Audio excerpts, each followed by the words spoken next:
You're listening to Tara Lynn's A Geek Saga podcast. This episode features audio from a discussion panel that was recorded at DragonCon 2019.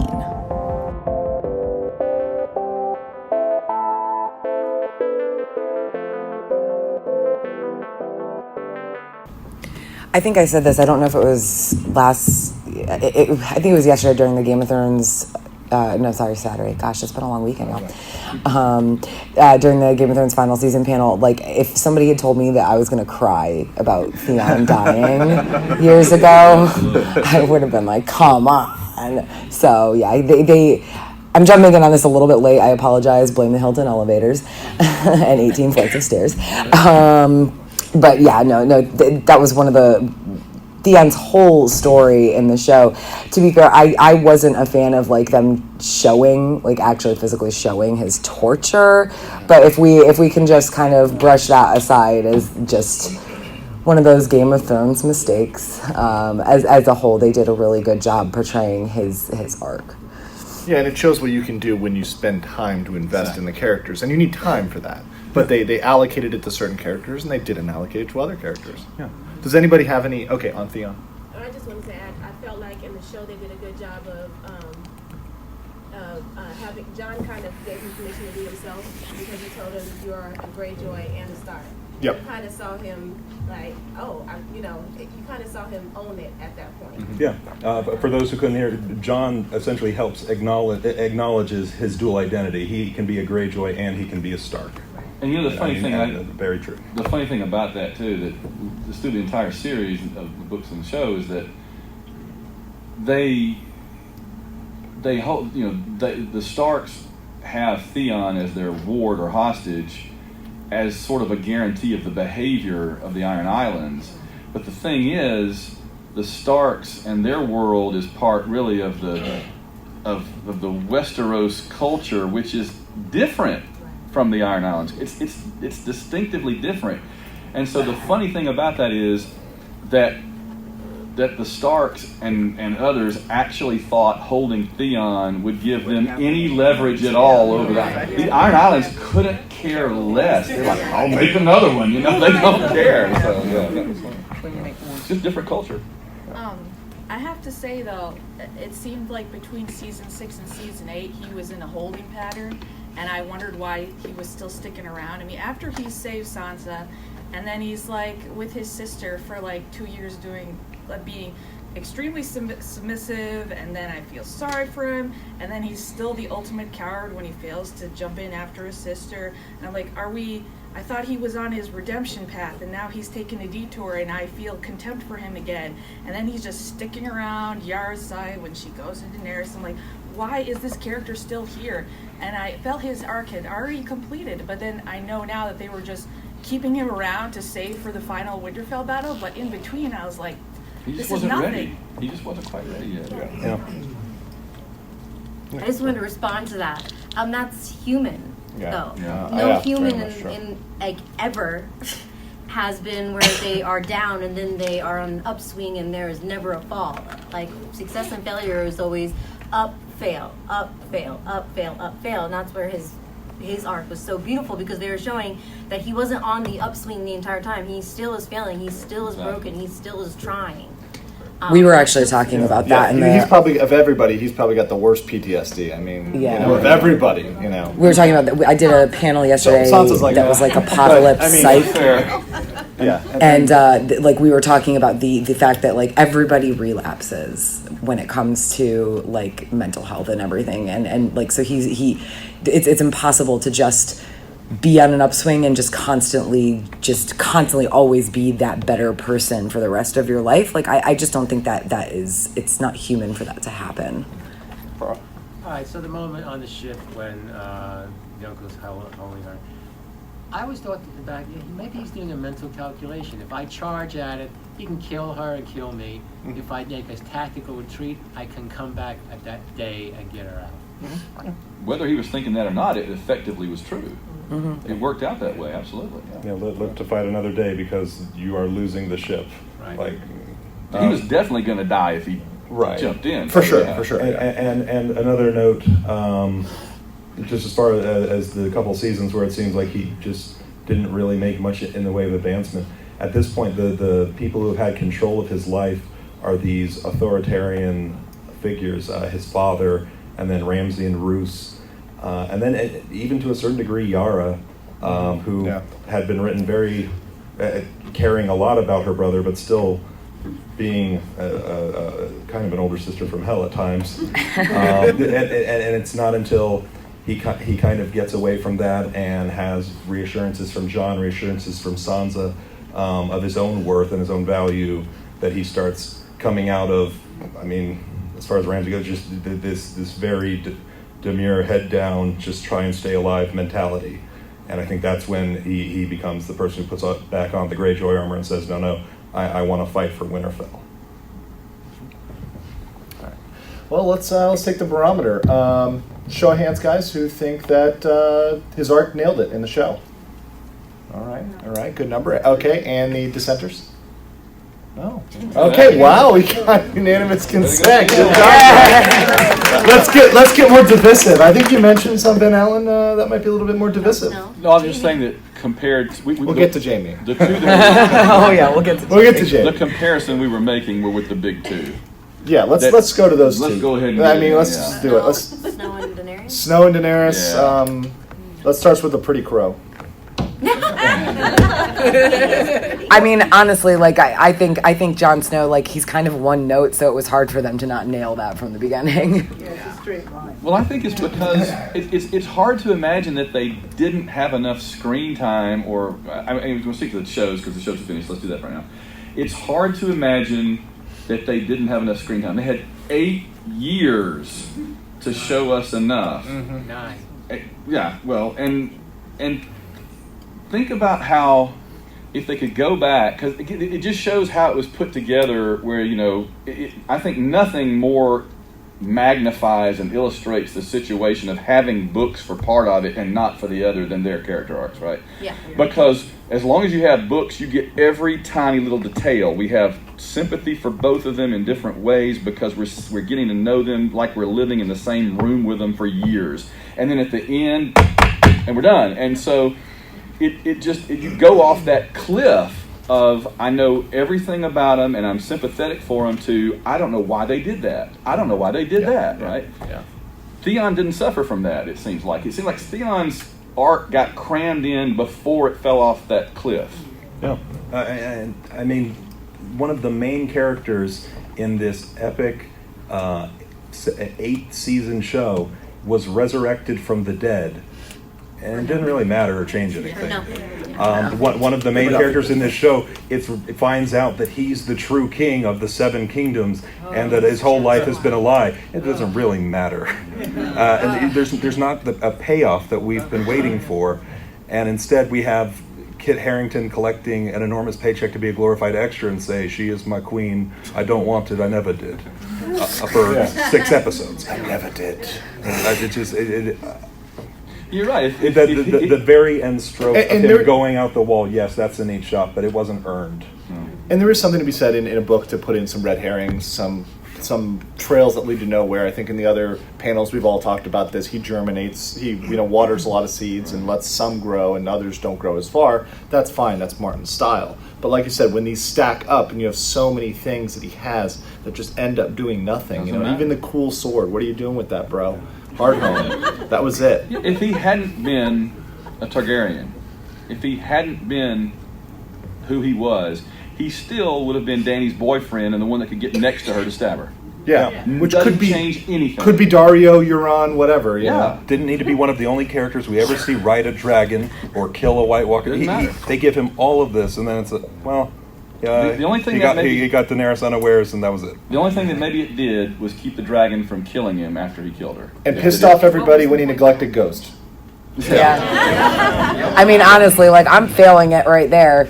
Like, you don't leave your dog forever, because he didn't know he was going back. You don't leave your dog forever and not say goodbye to your dog. I can't even leave my dogs for 5 days without saying They goodbye. had to literally retcon that scene. Oh yeah. Ghost going, The next episode. I was just making a correction. Wolf. She knows. Oh, I know. She I know. knows. She knows. What did you guys think about Jon Snow not fighting the Night King. I think that he should have at least been engaged with middle management, Yeah, it's actually really disappointing that they showed this, essentially what looks like the Council of 13 in that first shot where the Willie Nelson White Walker gets Craster's baby and takes it to the land of always winter and takes it to this dark cathedral, and there are 13 leather armored White Walkers there who are clearly the ones in charge, and the Night King is in the center, and he walks forward and gets them, and they even keep track of that number. John kills one of those upper management White Walkers at Hardhome, and whoops, that's the last time we're going to see a fight with one of the White Walkers. Because then we see the other 11 walking in this dramatic slow-mo shot into Winterfell as the Night King flies into it. The 12 of them assemble. No, it doesn't matter. He's gone. You got him. It's the self-destruct button for the entire White Walker army. But they subverted expectations, and that's what matters. They did subvert the expectations because they get all these characters who we want to see fight the White Walkers, and they all have Valyrian steel blades, and none of them fight White Walkers. Just let Jon and Brienne and Jorah fight some of them. No, instead we got resident Arya, it was really... The build-up was, especially at Hardhome, when they're looking at each other and everything. And what we get in the end is the Night King is a coward. He didn't want to fight Jon. Yeah, I didn't mind Arya getting the kill shot, but Jon had nothing to do. He flew around and put Daenerys at risk because he didn't know how to... He wasn't as experienced riding the dragon and was essentially just a liability. They had that whole what is that show on South Park? I'm not your buddy, guy. I'm not your friend, bro. Yeah. I noted on the last panel we talked about this that the thing that I love Arya, and I love that she did get to do the awesome killing of the Night King. Within that box, awesome. I didn't like finding out immediately afterward that they essentially flipped a coin to decide who got to kill him. Because you spend years building up to something, you like to think it means something, and then they just kind of go, "Oh, let's let Arya do it." Well, they kind of forgot about all that story that they wrote. it happens. Let's get the question in the back row there. It's not a question. It's just another comment about the Night King and the fact that we never really got to see him fight anybody. Right. They actually recast him, and that he was like one of the head stunt coordinators. He's the one. He did the Arthur Dane fight scene as Arthur Dane. He was the stunt double. He's a stunt coordinator. I don't remember his name. It is, but he's an incredible stunt fighter. He's worked in TV for over a decade. He trains other stunt coordinators to go work on other projects. And then they bring him in, and he literally. I don't think he pulls out his sword, other than to kill Theon. He kills Theon. He just snaps the spear. And right. That's the only time he killed a man stuck in a tree with his sword. I think that was the only time he pulls out the sword. Yeah. Did a stunt fall? Yeah. Off a dragon. What about the prophecy? What prophecy? Which prophecy? Well, to be fair, yeah, the prophecy. I think Martin himself, has always kind of said the prophecies are. They're like a storytelling device, but they don't necessarily have to come to anything. Prophecies only come true because the characters kind of force them to come true. Cersei is a good example of that. But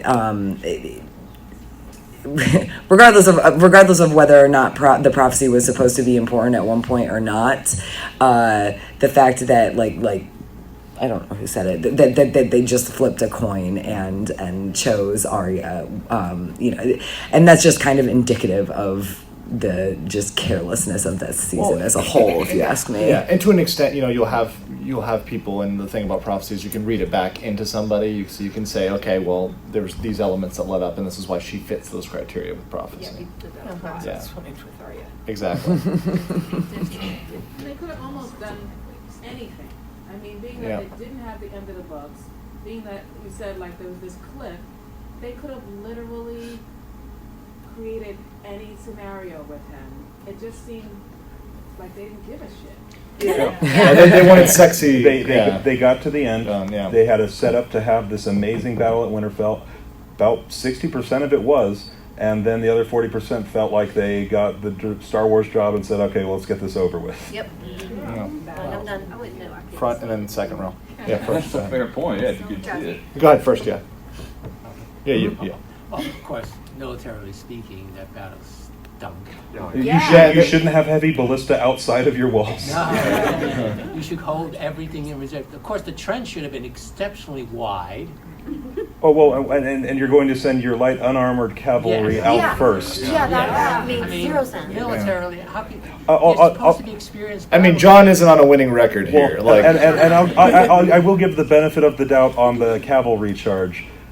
We do not actually see anyone tell them to charge. Jorah is nowhere near the front when they charge, and the first shot we see of the Dothraki moving after the Arcs are lit up, it's a mess. It's a mess. It's not like they advanced as one. You see a group go here, a group go here, a group go here. Let's be honest, they're not all that disciplined. They're holding their arcs, and all of a sudden, Magic Lady sets this on fire. They are very, very hyped.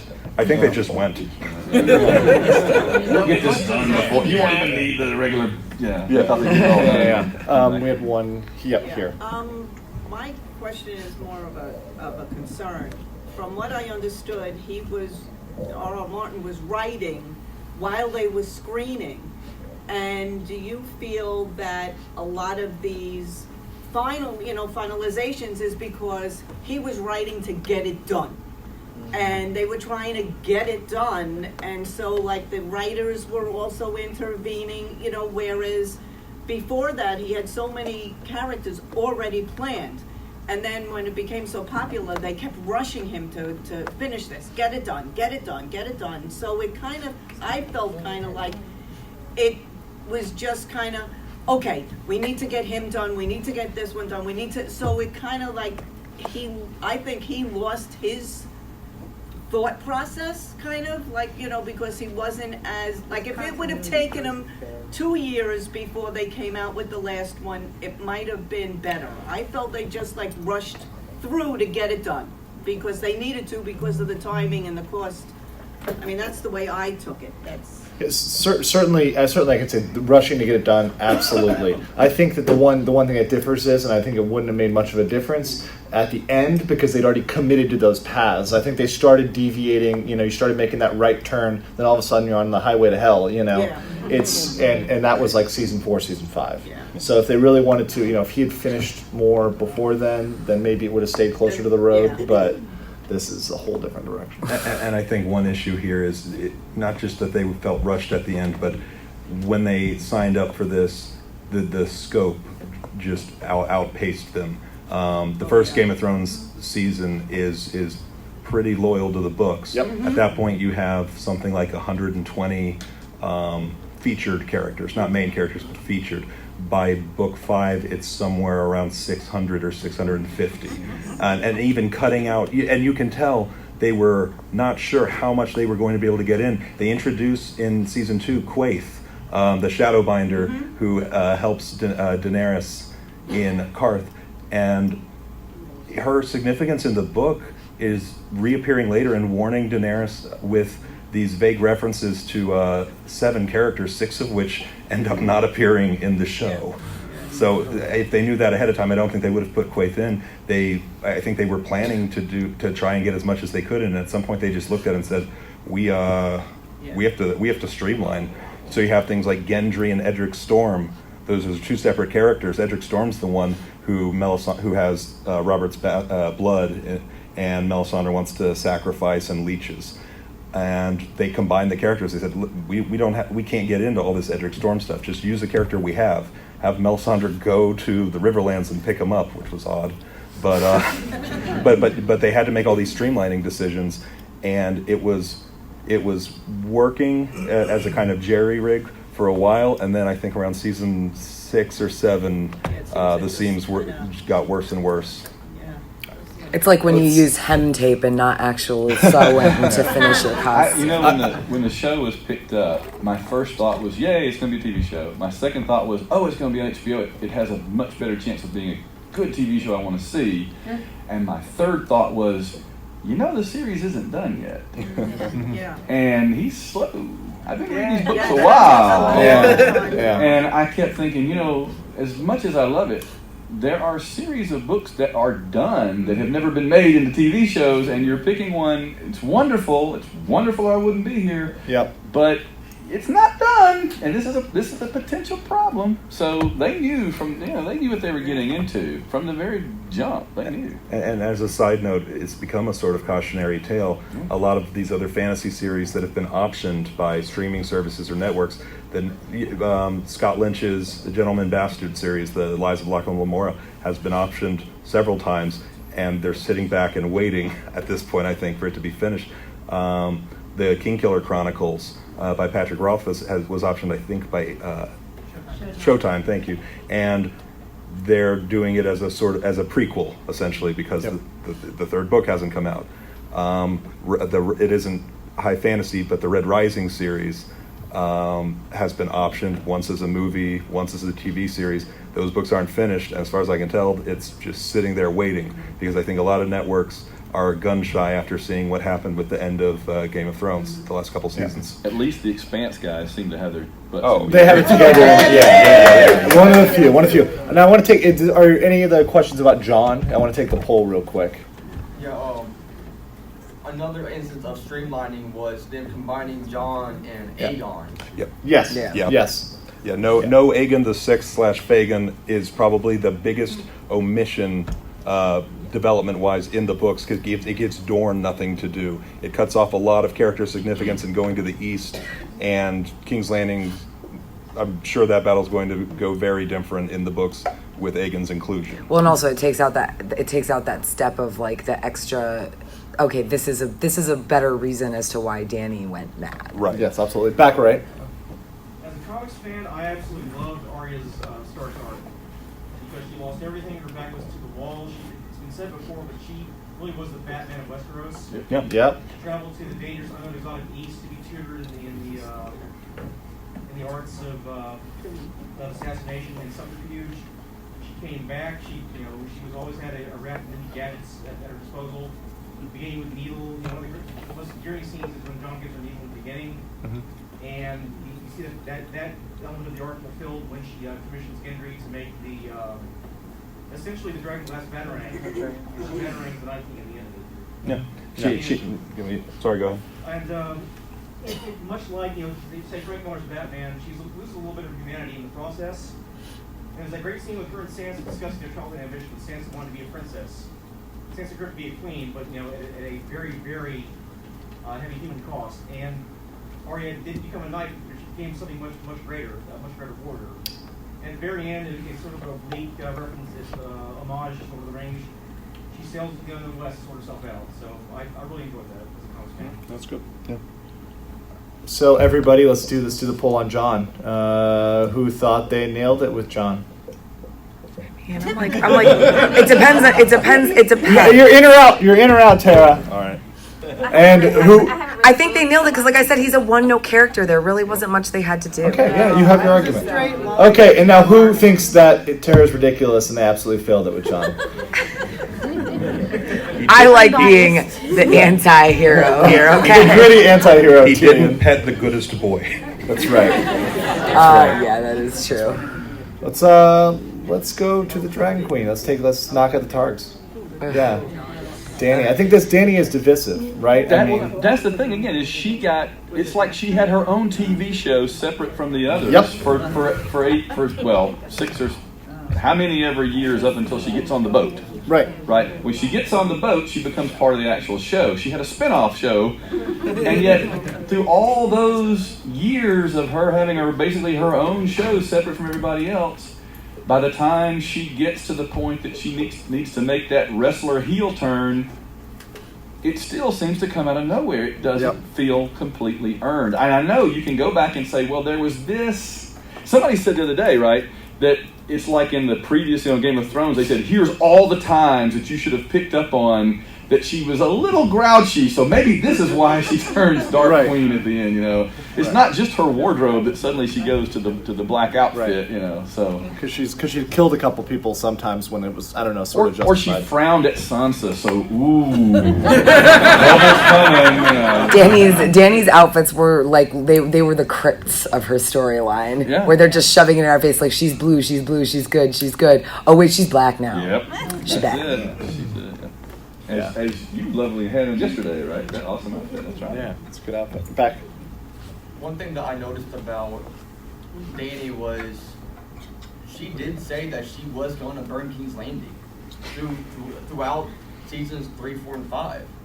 Fair. And then in season 8, with Cersei doing what she did, she just finally snapped. Yeah, I think a lot of it was the timing of it.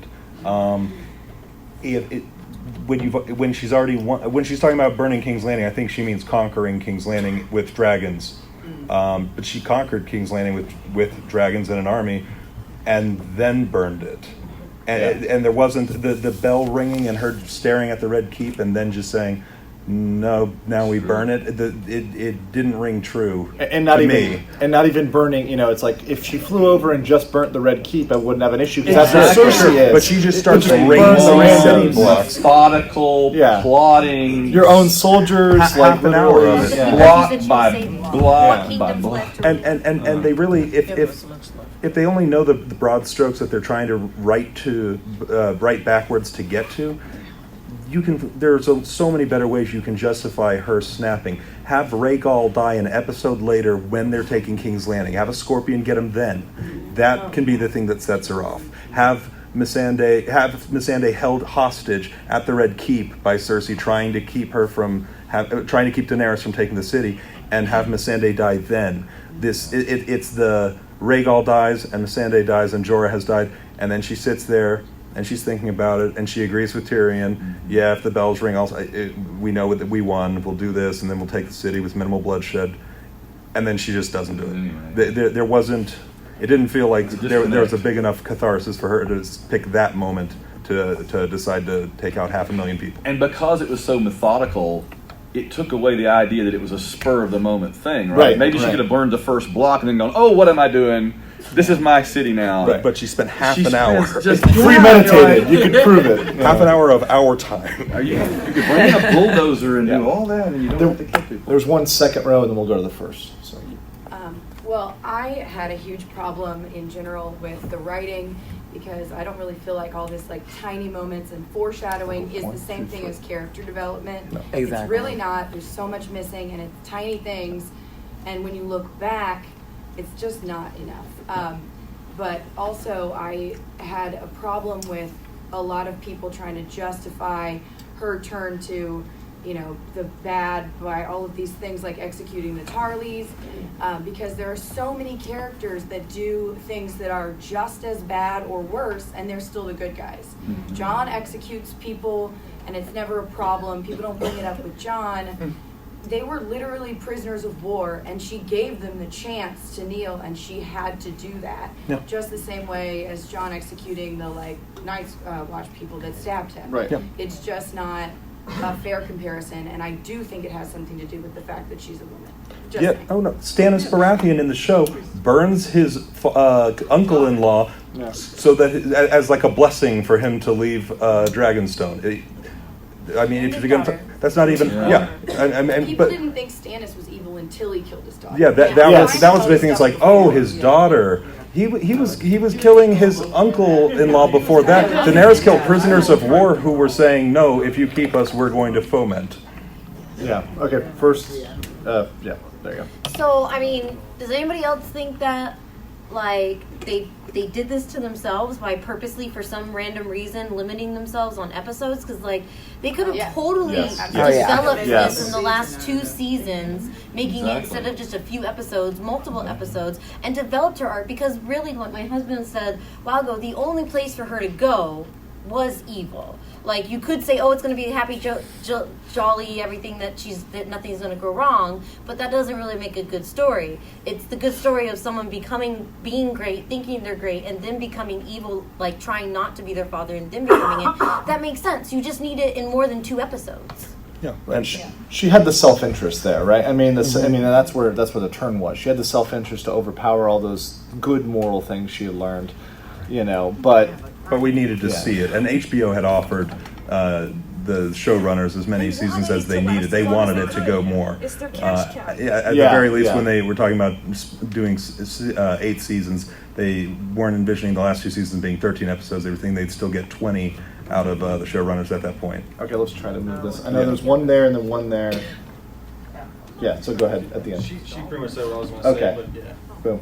Okay. Well, as far as Danny is concerned, for me, like, I get what you're saying. Like, that was the inevitable end. I'm one of those unfortunate people that I tend to figure out the end of a story before the end of the story. So it did not surprise me that she went evil, because I thought that was the expected ending at that point. My issue with it was that she was so good. It just did not make sense. She saved all these people. She wanted to be loved. And I guess that's my comment, I guess. But she also, to be fair, the whole show, I mean, has been she has shoved it in everybody's face. Like, she is Daenerys Targaryen. She is the ruler. She there's really like no reason for her to believe, like, she doesn't actually deserve this. She knows nothing. She knows nothing until it's kind of like exactly, and until she's kind of shoved into that, into these positions of power. But like, even then, like, she's really, she's learning as she goes, but the exceptionalism. And it's been sort of validated, right? Because I mean, she has dragons, she's fireproof, she's the last Targaryen. Yes. I mean, these are facts. These aren't like Well, and this was the idea that her brother had. Before. With no dragons. He Yeah, was the yeah. blood of dragons. He was the king. So Yep. she kind of adopted his point of view because that's all she knew. What entitlement? Okay, so Yeah. that in and of itself, I don't think. So let's come here and then we'll go back over there. When Anakin Skywalker's heel turn plot line works out better than yours, it's not. That's good. That's good. Go ahead. Second The one. whole situation now, I have not watched Game of Thrones. I'm only here because they like it. What annoys me about it is that, just because a woman gains power, she turns evil. Mhm. That's a bunch of crap. Right. And that's why I never watched the series. Absolutely. Okay. One in the back, and then we're gonna loop back around. Sorry, yeah. Back corner. But Sansa didn't turn evil, by the way. That's No, she to be didn't. fair, right? Sansa. She just turned sassy. So we Back corner. She's a narcissist throughout, which is totally expected, but she has a history. Everybody betrayed her. Her brother, Right. the witch, her handmaidens, and she has this kind of narcissism and this entitlement. To me, it didn't seem like illogical for her to just be like, you know what, and she was motivated to what she thought was the best, clear it all out, and repopulate.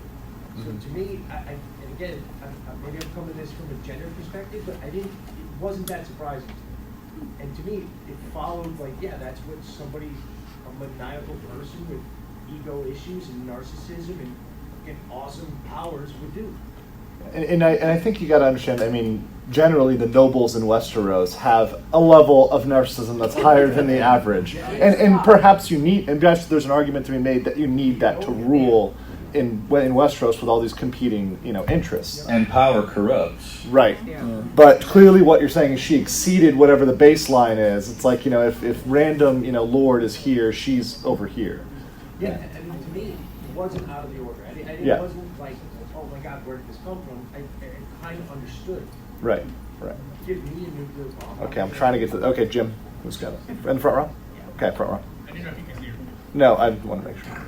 I would have been okay with the way her arc went. I do think that what I would have liked to have seen was a little more antagonistic relationship between her and Jon. I felt that after she did everything that she did and she burned everything, I would have liked to have seen him be like, well, you're not really the heir to the throne anyway. And for there to be a little more, and then maybe she thinks she's going to turn a dragon on him, but he doesn't get burned. You know what I mean? I felt like if there was a little more, it just went from her snapping to her dying. Just like that. And we already talked about his arc, but I feel like there should have been, if there had been a little more of that after the fact, that's what I was looking for. I was like, oh shit, it's about to go down between the two of them. Well, I mean, and the time, the passage of time in the show is very unclear. Pretty much from day one, let's be real. But just his constant I love you, you're my queen. It's like, dude, you've known her for like a day. Stranger danger, baby. I don't know that I needed to be hit over the head at the end with her having the Leni Riefenstahl Triumph of the Will Nuremberg rally. It looked like Darth Vader's shuttle. It was unsubtle. Yeah. No, yeah. And the Black Wings. Yeah. Grey Worm is suddenly, like a member of the Sith or something. Yeah. To be fair, the show has never done subtle very well. No, not at all. The crypts. Okay, yeah, exactly. Very back right corner. Yes, him. Sorry, behind you. I think we all kind of run into issues because just because you do something that's good doesn't mean you're a good person. I would argue that Damien was never actually a benevolent, good character. She just did things that were good, and I think that kind of fits in with George R. R. Martin's causing us to question our morality and stuff like that. So for me, I saw the turn as, I didn't necessarily see it coming, but I understood it once it happened. And I was like, okay, this totally makes sense because she does, like, killing them wise masters at Marine, ignore council and stuff like that. Right.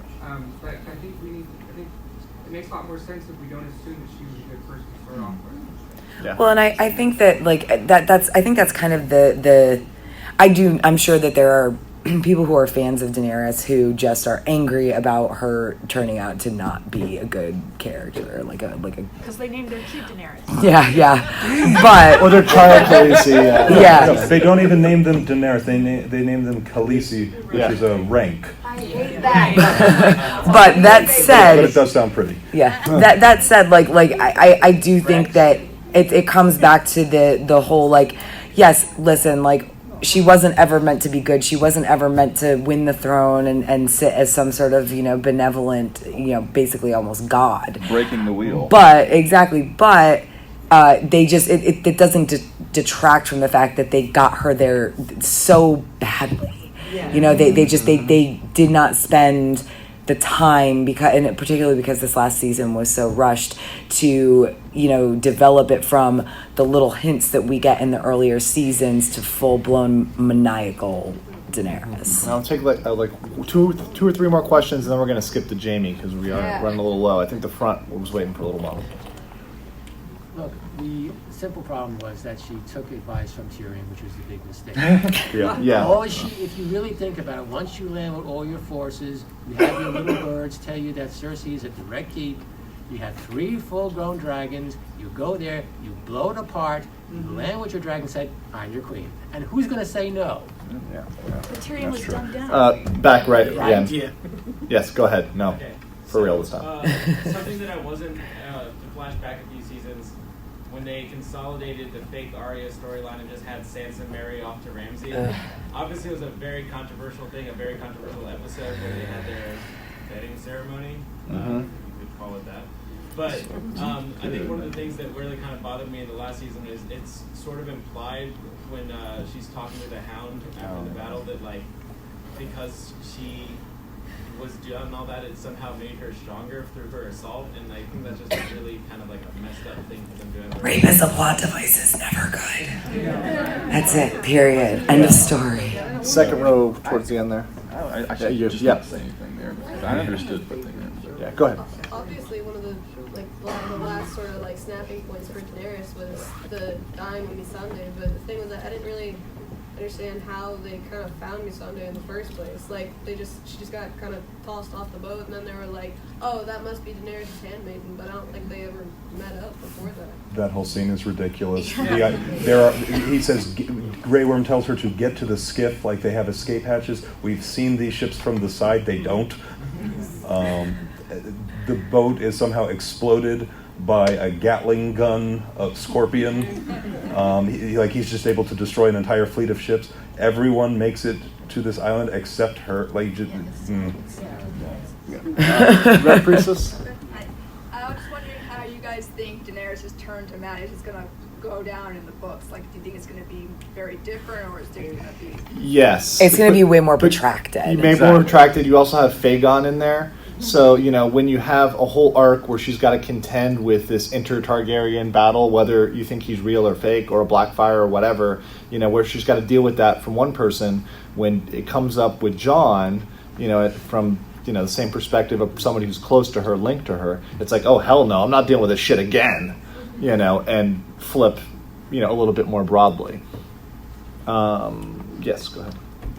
So I think the answer to meta answer to all this might be Benioff and Weiss have explicitly stated in all their after episode interviews that, we knew what the fans were expecting, and so we just definitely wanted to do the opposite of that. And that, because of the spoiler culture, I mean, they were obviously reading Reddit. They were letting the fan theories get to them. Whereas if you're creating a show, you should not necessarily be listening to the fans. You should be doing your own thing. So because I think fans may have figured out already, how it's going to end or whatever. They're like, okay, so we're not going to do that. We're going to do this other thing that we have no setup for, we have no payoff for. And that's why so many of these character storylines turned out so wonky. It's because we just want to surprise the fans.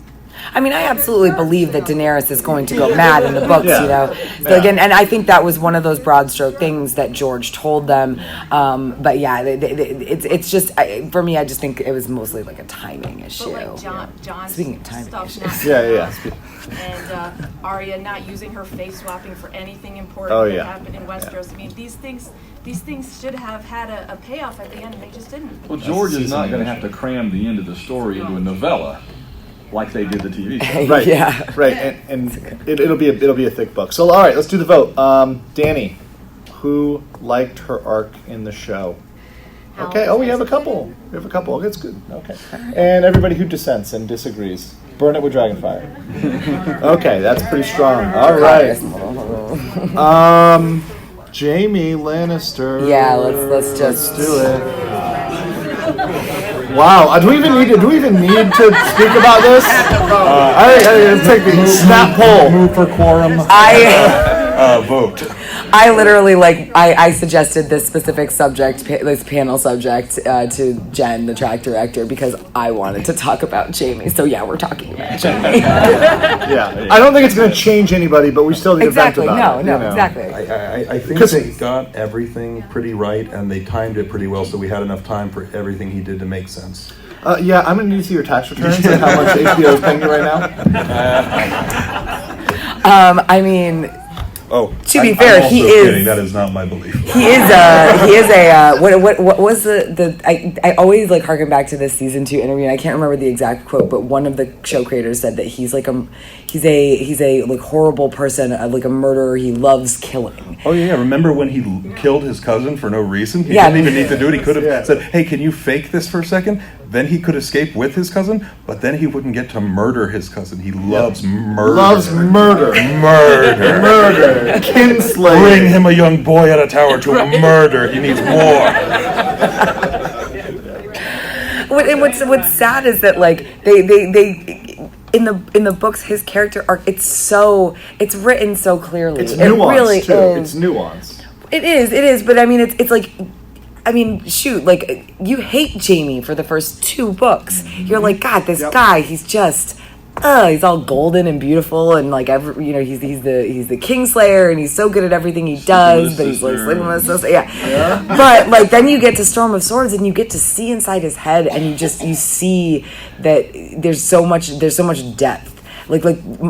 I think just period. Jaime and Brienne actually both are 2 of the characters that Martin, I think, just does such a beautiful job writing their thoughts and their personalities and everything about them. And instead of getting what we could have gotten in the show, because my God, it's right there on the page, y'all. It would be so easy for them to just follow those steps. Maybe the end, of his life, the end of his story would have still been, like we just saw with Daenerys. But I just think that they just hated him. They hated him from the beginning. I'm pretty sure actually one of whoever did that interview might have been the same creator who said they don't like Jaime. And it's okay, you don't like this character, but that doesn't mean that you have to just eviscerate their story that Martin has given us, and they did it anyway. Challenge accepted. Second round. Are they 12? Yes. That's why Star Wars is going to be There was a moment when I was reading the books that you just referenced there, where I'm going, Jaime, and I go, Man, Jamie's pretty cool. What the hell did I just say? Yeah. He does it. And then that's one of the reasons why I got so deep into it, because I just loved his character and the complexity of it, and how Martin is able to write. Someone mentioned that morally gray characters that you can identify with aspects of their personality.